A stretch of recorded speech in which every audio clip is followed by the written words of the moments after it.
fight like a roaring fight, grit during dreams under stadium lights, sweat and fire, hearts ignite. Evening sports buffet, with the Ginch replay. Highlights, wild scores collide as the riot. Good evening. It's been a hot minute, ladies and gentlemen. Welcome to another edition of Early Evening Sports to Say with the Ginch. I am Sid Ginch here on the Cole County Entertainment Network. NBA is over, NHL is over, World Cup, Major League Baseball, take center stage. WNBA is kicking as well. Got the World Series in both softball and baseball winding down. Again, it's been a hot minute. I haven't done this for a while. A lot of things going on. But welcome. Thanks to the Ginch Quartet there, as always. Hopefully around 8:30 p.m. Eastern Standard Time, Price Carter, that's at Price A. Carter on the Twitter machine, will be joining me to talk Kansas City Chiefs football. He is lead draft analyst at Arrowhead Addict, Chiefs Film at FTN Fantasy. He's a VIP at Juice_Real, Spina Bifida Dad, hashtag GBR. We'll get into some Chiefs talk. But again, welcome. So let's just delve into it, shall we? The NBA, the Knicks win the series 4-1. The Spurs had a lead in every game. Blew it. And look, the Knicks played better situational basketball than what the Spurs did. Blame that on the players, blame it on the coaches. You can point the fingers all you want to. But where was the basketball acumen? Where was the basketball IQ? Spurs are young. I get it. Never been there before. Some of the Knicks have. Obviously. But to blow leads, double-digit leads no less, and then lose all the games, albeit one, because they won one of them, is unacceptable at this level. If you have a 29-point lead, the thing to do is to not heave up fucking 3.3 after 3.3. Or 3-point shot, sorry. That's just idiotic. Stupidity. The definition of insanity is doing the same thing over and over again and expecting a different result. Thus, the Spurs have learned that lesson the hard way. Where the Spurs go from here, I don't know. I believe they're going to be $44 million under the cap. They need a Robin to Wemby's Batman. They need a couple of Robins to Wemby on his Batman. But it's become a 3-point shot league. It's disturbing. It makes me sick to my stomach. It makes me want to puke. Because there is just no basketball acumen when it comes to situations in basketball. You have to know the situation you're in and play accordingly. So had I been the coach, Mr. Mitch, for the Spurs, you're up 29 points. I'm pulling my team off to the side and saying, I do not want to see you heaving up threes, period. We have a 29-point lead. We have a double-digit lead. Let's work the clock. Let's pound the ball inside. Maybe get them in foul trouble. Let's get to the line. Play solid defense on the other end and close this out. But that's not what happened. Even in game 5, Spurs had a double-digit lead, and I was in Florida the last 5 days.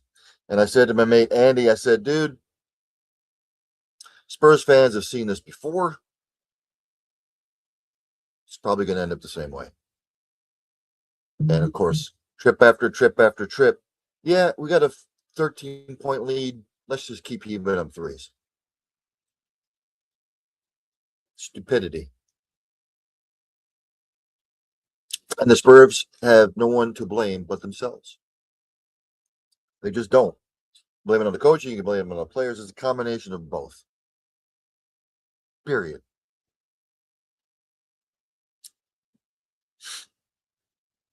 So congratulations to the Knicks winning their first NBA championship 53 years. So congratulations to them. I'm sure they'll be celebrating all off season, as well they should. Let's jump to the NHL.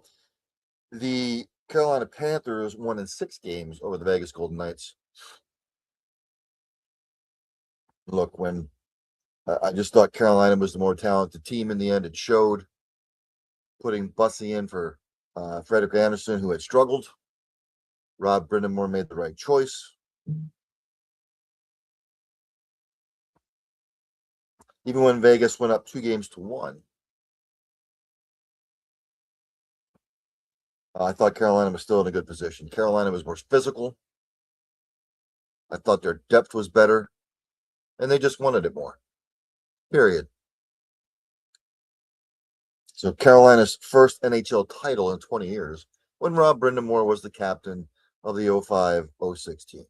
Sorry, I don't like saying because it's not 2006 or 2026. It's 2005-2006 season. Congratulations to them. They've been there before. They just could never get over the hump. They've won playoff rounds. They've made it to the Eastern Conference championship round, Eastern Conference finals. But they just could never get over the hump. And this time they did. So congratulations to them.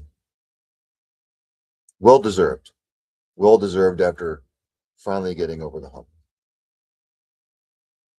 Let me jump to the World Cup. You've been living under a rock. I'm not saying you have. But it kicked off this past Thursday.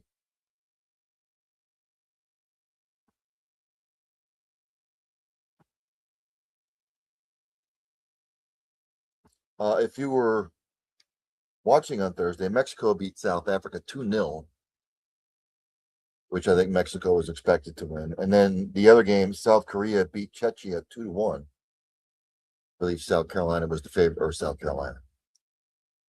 South Korea was the favorite to win that one. That was no surprise. Then on Friday, Canada and Bosnia tied 1 apiece. It was a 1-1 draw. I don't think either team, I think people might have expected this to be a draw. And of course, the night game out there in Los Angeles, United States beat the hell out of Paraguay 4-1 to kick off their World Cup in fine fashion. Then on Saturday, watch some of these games. Qatar and Switzerland tied 1 apiece. I was a little bit surprised at this. I thought Switzerland would win this. Brazil and Morocco tied 1 apiece. Brazil 6th in the world rankings. Morocco is 7th. Not a good result for Brazil, obviously. And then a fantastic game. Scotland beat Haiti 1-0 to garner that victory. Then on Sunday, there were 5 games. Australia beat Turkey, whatever they call themselves now. They won 2-0. This was yesterday. Germany beat the shit out of Curacao 7-1. Netherlands and Japan, which was a fantastic game, by the way, tied 2-2. It was a draw. Ivory Coast over Ecuador 1-0 in a little bit of an upset there. And Sweden hammered Tunisia 5-1. Today, earlier, Spain and Cape Verde, 0-0 draw. Major surprise. Spain, one of the favorites to win the World Cup. A horrendous effort by Spain, by the way. Everybody thought Spain would lambaste them, but 0-0 draw. Basically, even though it was a draw, win for Cape Verde. Belgium and Egypt, 1-1 draw. Saudi Arabia and Uruguay, 1-1 draw. Later on, Iran and Iran. Iran plays New Zealand. Tomorrow's fixtures, France, one of the major favorites, will be playing Senegal. Iraq will be playing Norway. Argentina will be playing Algeria. That is tomorrow.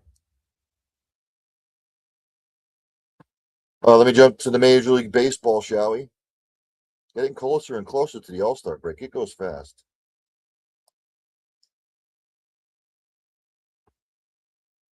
Let me go to the standings.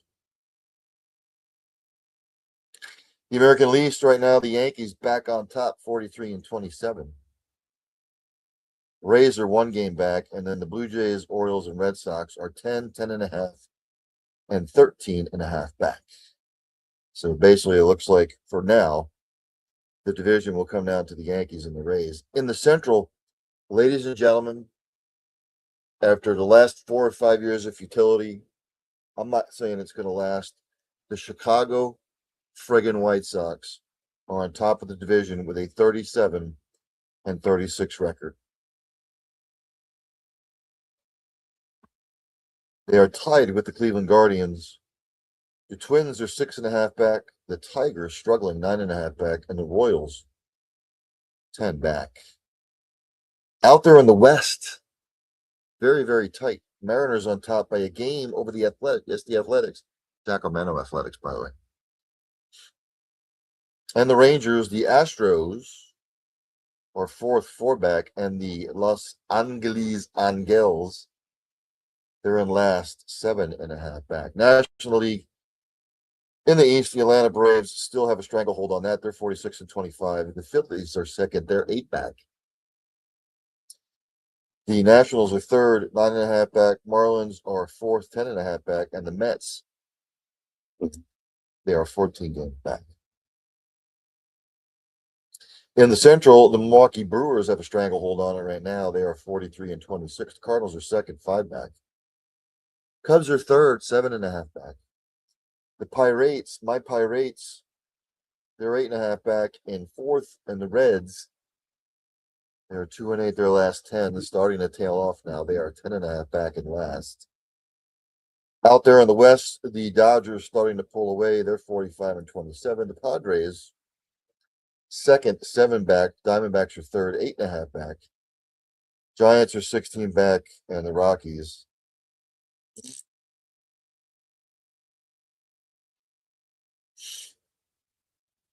Some Major League Baseball news. Braves pitcher, Mr. Strider, he is going to see a specialist, but he's been shut down for the next month. He has inflammation in his right elbow, which is never good. He's going to have an MRI. Never good when you have inflammation in your elbow, especially your pitching elbow.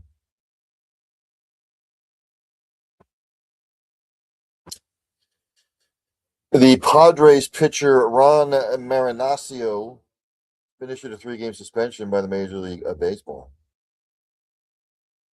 for hitting Baltimore's Gunnar Henderson. Whatever.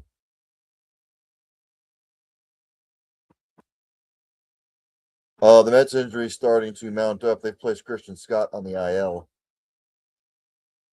But Mr. Senga, he's due to return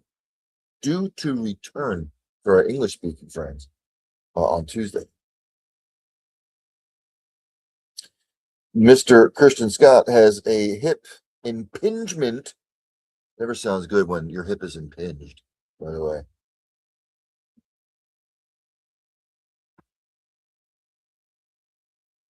Texas Rangers at Corey Seager. He lands on the 7-day IL with a concussion. That clears the way for second baseman Josh Smith to return. He's been out 6 weeks. That included a bout with viral meningitis. For English-speaking friends, that would be viral meningitis.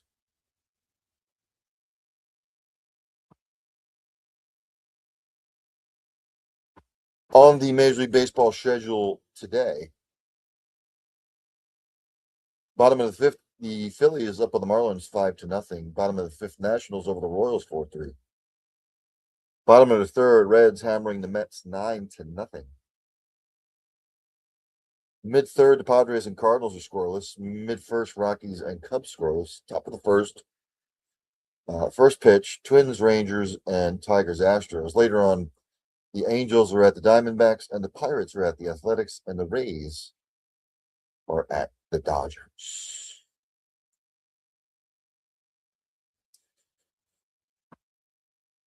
Some NFL news, George Pickens, he is reported ahead of Cowboys mandatory minicamp.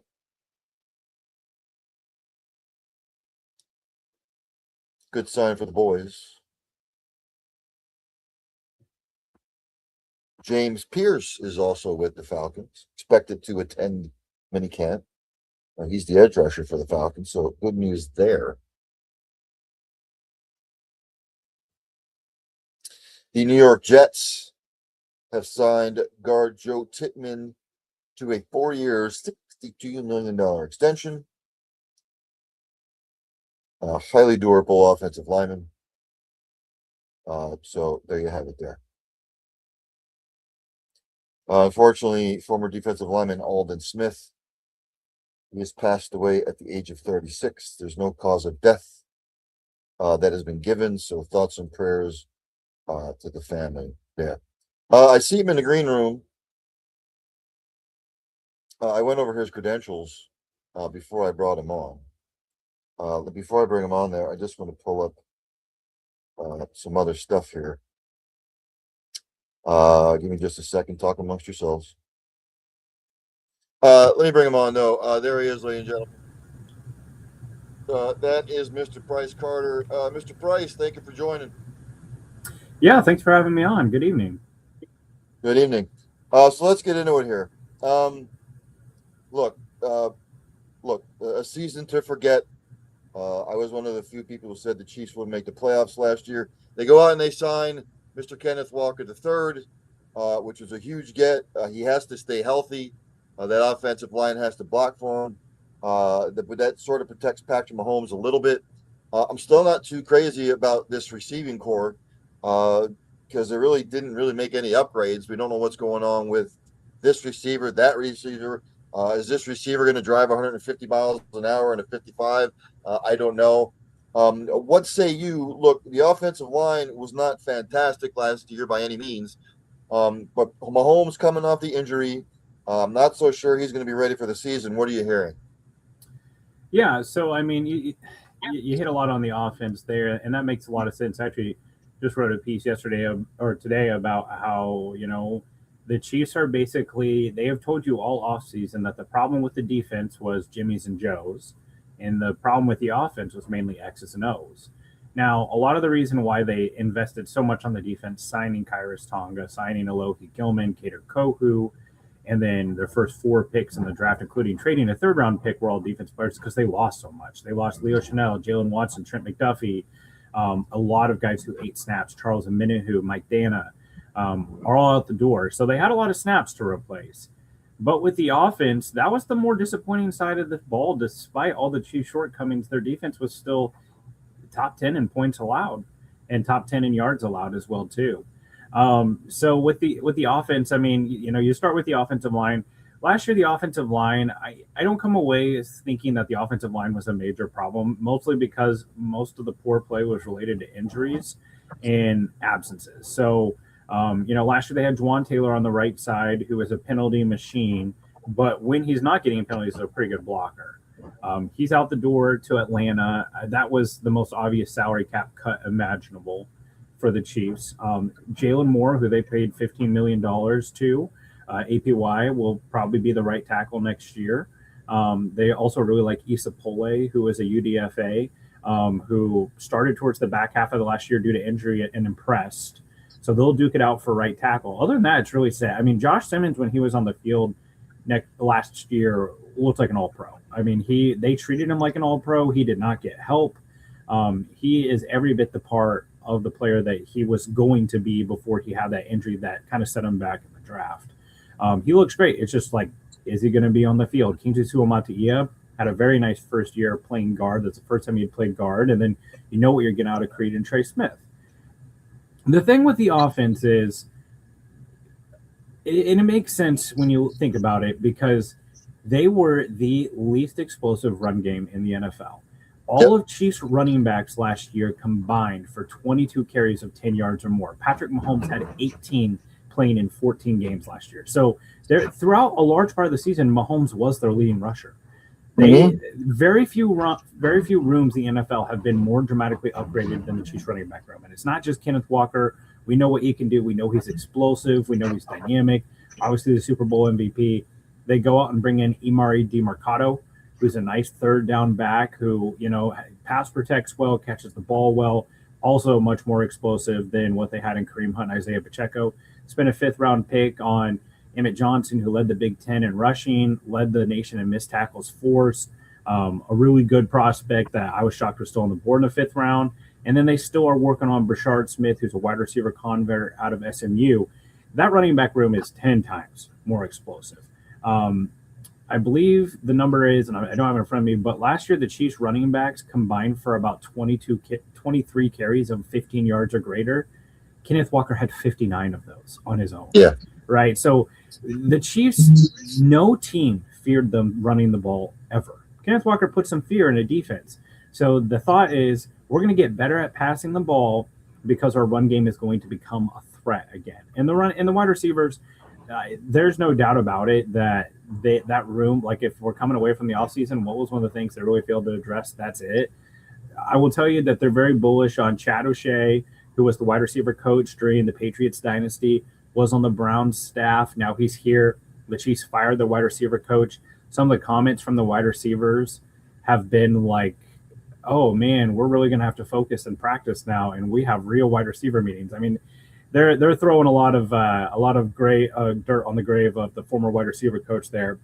I think the thought is that Chad O'Shea is going to get more out of Xavier Worthy, going to get more out of Rashee Rice. They're going to not execute because, through like 6 or 7 weeks, Tyquan Thornton was on pace for about 800 yards and like 7 touchdowns. Yeah. And then they just disappeared in the offense for Marquise Brown, who I think was a downgrade. So they bring back Thornton. Rice, obviously, there's nothing you can't say about Rashee Rice as far as the person, right? It's just one thing after another with him. He's set to get out of jail tomorrow, which is a wild sentence to utter. And hopefully he's rehabbing this knee. Well, I will be surprised if he's just hitting the ground running in training camp. But Tyquan Thornton, Rashee Rice, Xavier Worthy, and then they spent a 5th-round pick on Cyrus Allen, who is a nice prospect, but he's also a 5th-round pick. So, yeah, the wide receiver room, it's a spot, and they didn't do much at tight end either. They're going to still be relying on 37-year-old Travis Kelce, who, by the way, last year was still like a top 10 tight end as far as productivity. But, how long can they keep doing that? So that's probably where the biggest problems lie. Because when I look at everything here, I know they lost McDuffie, they brought back Snead. I still go. I'm glad that they look. I'm a Chiefs fan. I'm glad they got Kenneth Walker. I really am. He's got to stay healthy. He seems like he can handle the workload. The running back rotation. They finally have a lead back. But again, the defense. I still think will be solid, even though they're a little older. But I just look at that receiving core price, and I'm thinking there's a lot of B receivers. There's not that standout A. And then you got the A1 over here, and it's just like, and I get it. They're fast, they're speedy, not real big. It's not a real big receiving core, but it's not a receiving core that puts the threat of God into the defense. Like, oh my God, we got this guy over here, we have this guy over here. Oh, it's these guys, and that's it.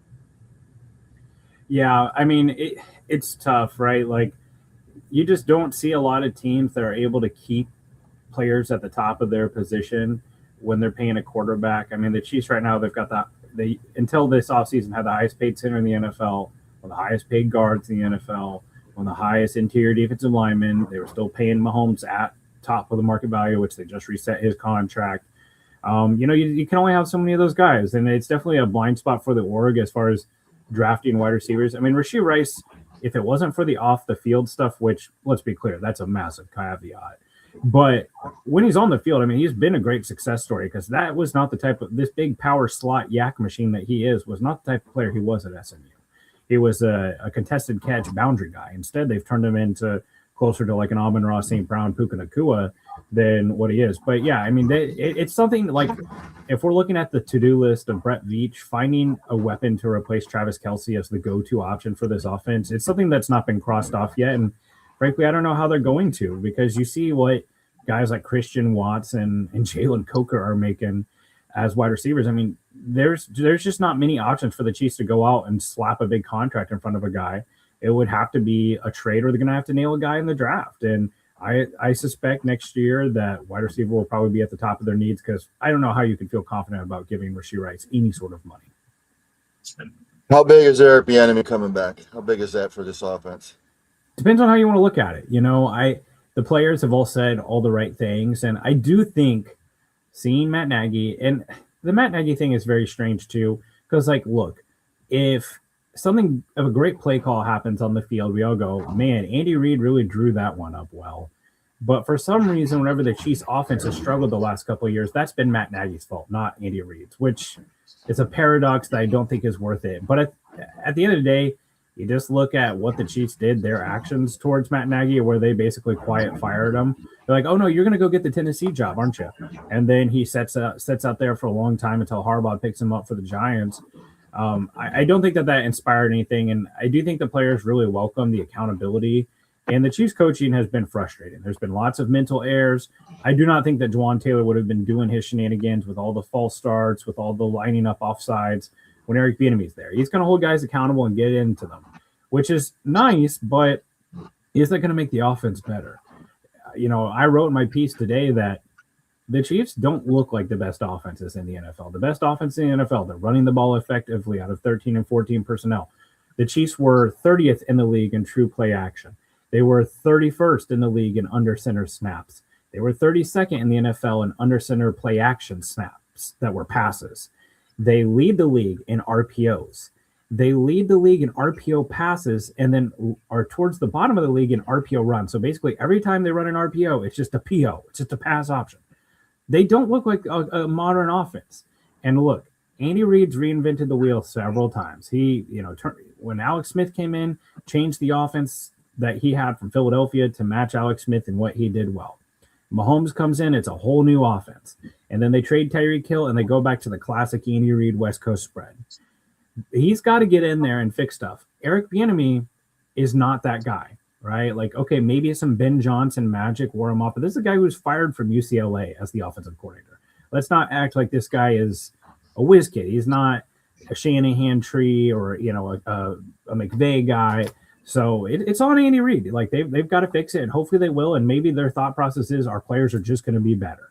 We're going to get more out of the coaching. We're going to get better running back play, and we're just going to put it all on Pat. But I would have really liked to see one of those McVay, Shanahan type of guys come in, someone that can just come in and infuse new ideas and get more out of it. Because like I said, right now the Chiefs just don't look like the best offenses in the NFL and what they're doing.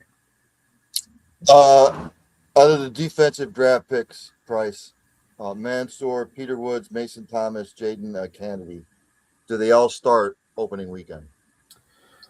I feel pretty confident that Delane will start right away. Obviously, it's the top pick, but obviously there's just like a really big opening there. This staff has basically signed Christian Fulton and then done everything in their power to not play him, which is very confusing. And like, look, Fulton's never had a fully healthy season in his career. He's gotten hurt every single year. So it totally made sense to plan ahead for that. And like Noel Williams really flashed year one, but he's a guy who struggled to find the field for a while there too. So I feel very confident that Delane will start outside almost immediately. And I think Peter Woods will probably like play snaps pretty quickly. I don't know about true starting. You got Tonga in there, who's the run stuffer, which I think that's like a really underrated upgrade. It cannot be expressed how terrible Derek Nottie, Jerry Tillery, and Mike Pinnell, who was released midseason, the Chiefs brought in. That was their interior defensive lineman last year. All those guys are slow and old. Tonga is a massive upgrade. I think he will help Nick Bolton and Drew Tranquill as well, too, clearing up some of those gaps and letting those guys get more clean shots downhill. So but I like if there's one guy that I'm bullish on, it's Peter Woods. Like this is a guy who, well, this time last year was a top 10 pick. He moves differently, and when he is playing through true three tech, which is what he will be here in Kansas City, where it's all about penetration and getting uphill. 2 years ago at Clemson, Peter Woods was basically playing as like an edge rusher at 295 pounds. And then this year, he slimmed down even more, thinking that he was going to do more of the same. They hire a new DC, and then he's being asked to play like a true nose tackle and two gap. When you see his flashes at three tech, it's really special. Kennedy will be in a battle with Cater Kohu and Chris Rowland Wallace, who's a UDFA that's played some real snaps the last couple of years. Kohu coming off the ACL injury from the Dolphins last year, didn't play at all. He's a slot only, but this is, to me, a very good sign because the last couple of years, I think Spagnuolo, you could have like offered him all the money in the world or whatever. He would not get Shamari Connor out of the slot. And Shamari Connor, I mean, the stats when he's targeted out of the slot, it's like 2013 Peyton Manning stats. Like everybody turns into 2007 Tom Brady when they target Shamari Connor out of the slot. So getting Kennedy, getting Kohu, guys who are true slots, I think that's a great sign because Connor's going to go back to being a true safety with Gilman and Jaden Hicks, which they need. And then you've got your outside corners with Fulton, with Delane and Noel Williams. So that's a good sign. R. Mason Thomas is the one I worry about. I was very, very surprised when the Chiefs took him. He does not look like the type of edges that they've drafted or paid or started. Now, you can look at that one or two ways. Hey, good sign. They're changing the ways. They're doing something different. This is the type of guy they need. And they certainly do need a guy who can win in 3.5 seconds. He is sturdy against the run. He is a willing participant, but he is also very small for them. So I worry about him a little bit. How quickly does he find the field? How often is he playing? I just don't want to look down in week 10 and see he played 11 snaps. You know, like that's just not a great use of pick 40. I mean, pick 40, that's closer to where the Chiefs normally pick in the first round. So right. That's my one worry. It's just like those two guys with him. That's my one worry with him. Before I let you go here, we're a little over a month away from summer camps. What are you specifically looking for from the end of July till the beginning of September out of this camp? Is it bad to say that no one gets arrested? Like, realistically, between right now and the start of camp, like that's probably the biggest thing. Like, you know, Jonathan Cooper's been having some issues here lately. I was like, oh my God, it's not a Chief. It feels great. So I think probably the biggest things are you want to see Rashee Rice come out and look healthy because, I mean, like it or hate it, he's the wide receiver one on this team, and this offense looks much better with him in it. And when he's on the field, he's been a great receiver. So I want to see him healthy.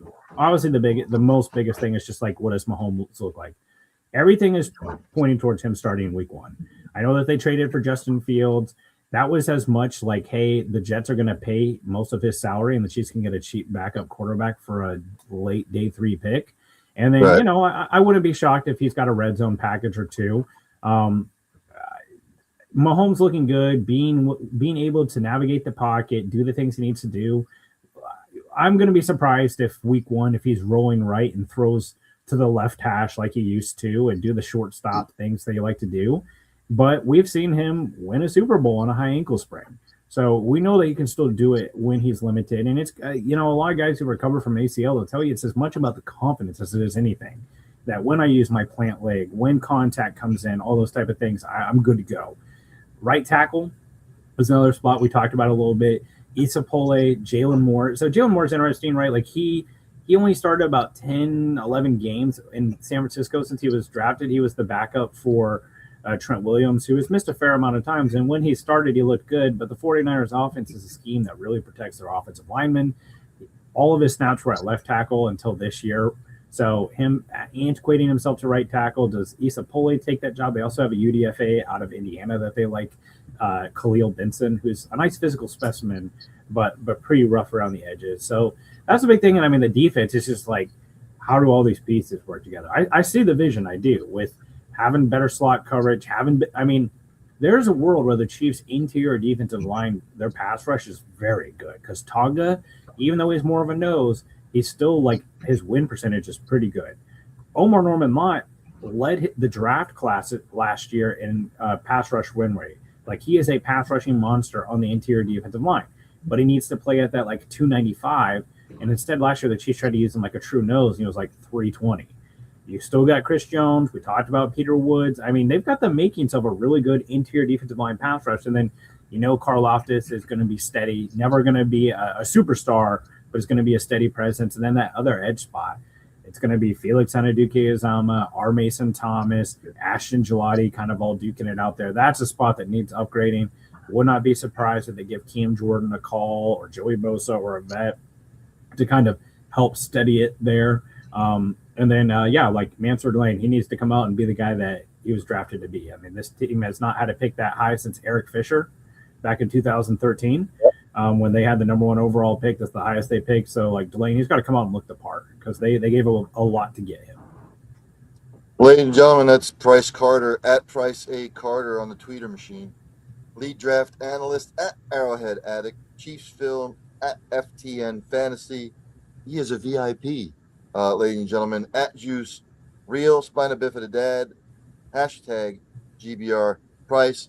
Thanks for coming on. I appreciate it. Once summer camp's over, I'll be calling on you again because I'm doing an NFL special. We'll talk about the AFC West and who you think is going to win it. Sounds good, sir. Good to talk to you. Thank you. You too. Have a good one. Ladies and gentlemen, that's Price Carter. Yeah, I want to see how the Chiefs respond from last year. Last year was a disaster. Everybody kept calling me crazy. Oh, the Chiefs will make the playoffs. Don't worry. They still got Mahomes. They still have Kelsey. They still have... Get out of here. They did nothing last year to upgrade anywhere. The running game was putrid. It was rank, rancid, whatever adjective you want to use. Offensive line was shady. They put the pressure on the defense, and the defense got tired. And then Mahomes gets hurt, and they were hanging on by a thread for 8-9 weeks, and then he gets hurt. Forget it. Heading back, women's college softball. Texas wins the national title. They beat Texas Tech 4-1. They won that series 2-0. It's about a week and a half ago. Again, I haven't done this in a while. And in college baseball, yesterday was double elimination round. Well, it actually was today. Just Oklahoma beat. Oh, no, it's the bottom of the 5th right now. Oklahoma up on number 3 Georgia 4-2. And number 6 Texas hammered number 7 Alabama 14-2.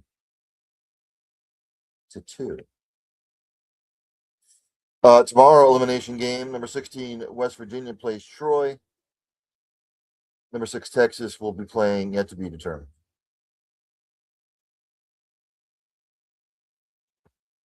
For your NASCAR Jabones, Denny Hamlin won the Pocono race yesterday, so he's gone back to back.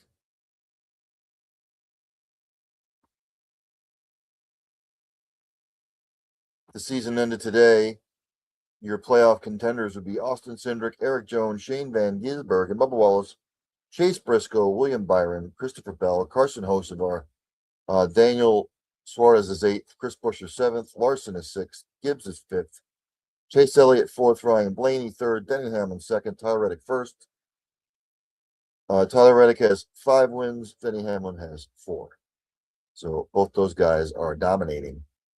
Joe Gibbs racing by far unmatched.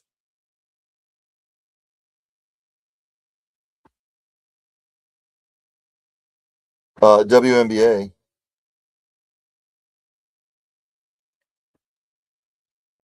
Let's go to the standings for the WNBA.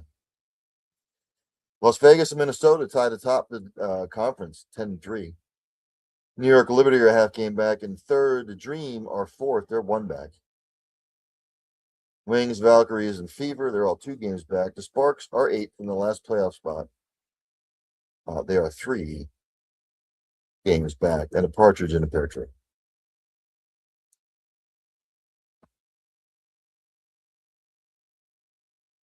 We go to golf.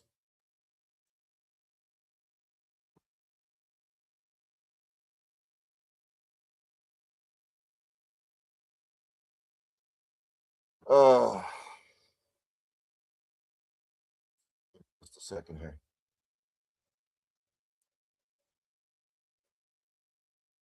As it comes up.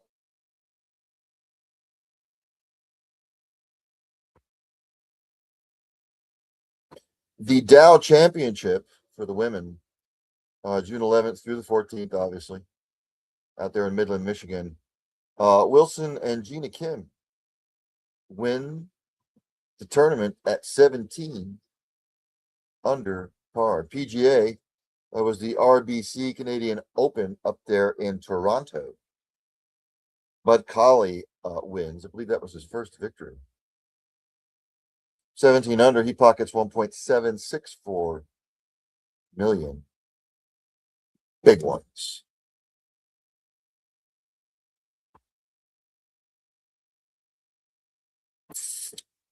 PGA Tour champion Zach Johnson runs away with it, 17 under par. He wins there. DP World be kicking off in another week or so. Corn Ferry Tour, the AccuNet Classic presented by Amarillo National Bank. Amarillo, Texas. Zach Fisher wins with a 14 under par. Excuse me. Let's bring up some more scores here.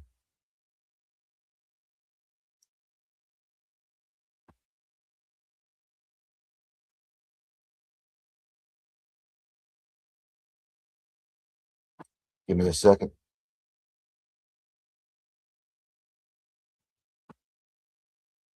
As it comes up. The USA reclaimed the Curtis Cup 13-7. So congratulations to the United States. The Curtis Cup is the equivalent of the Ryder Cup for the men. So congratulations for that. Men's College World Series again. Oklahoma is up on number 3 Georgia 4-2.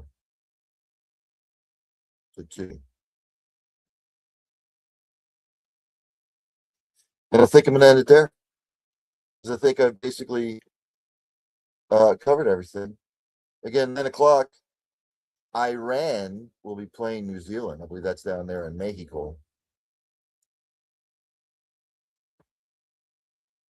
Although everybody's playing kissy nice now, that Iran and the United States have a deal. But that's for another show. That's right. So I think I'm going to end it there. Again, thanks to Price Carter for joining. Tomorrow will be a doubleheader. Early evening sports buffet with the Ginch. And then also, because we are rolling around to not only the NFL mini camps, but media days for college, semi-pro football. What they call college football is now semi-pro football. Student body right. A lot to catch up on in the world of college football, college athletics, so we'll do that. As I end each show, practice compassion, practice empathy, have passion for what you do. Hug somebody every once in a while. You might make their day. Or somebody you love them. You might not get a second opportunity. And for God's sakes, if you see somebody struggling in whatever fashion, ask questions, inquire how you can get them help, how you can help. Because it might not just be saving a life. It might be saving a multitude of lives. Have a great evening, everybody. There's only one thing left for me to do, and that's for Dandy Don Meredith to take me out. Have a good one. Turn out the lights, the party's over. They say that all good things must end. Call it a night, the party's over. And tomorrow and next year starts the same old thing again.